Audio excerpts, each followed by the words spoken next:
ज्योती classes घेते, त्यांच्यासारख्याच मुलांचे online classes घेते. काही येतात, काही औरंगाबाद, कोल्हापूर ऑनलाईन क्लासेस घेते.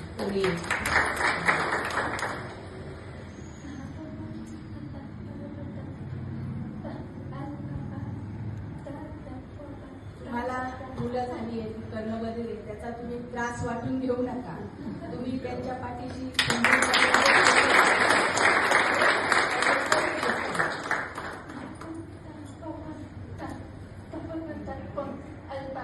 लहान मुलं आहे, त्यांना काही कळत नाही, पण त्यांची जबाबदारी कोणाची असते? आई वडिलांची.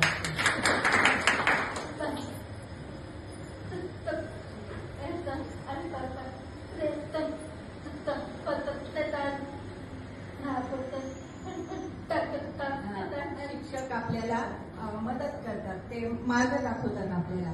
तर तसं आई वडिलांनी ते लहान मुलांचं हे करून आणि शिकवलं पाहिजे त्यांना. असं ती या स्तरावर जाईल म्हणून ती स्वतः इतकी चंचल होती, तिला असं घेऊन बसावं लागायचं. आणि आता तर इतकं बदल झालेले आहे की आमच्या वेळेस तर बेरा टेस्ट करायला आम्हाला मुंबई पुण्याला जावं लागायचं.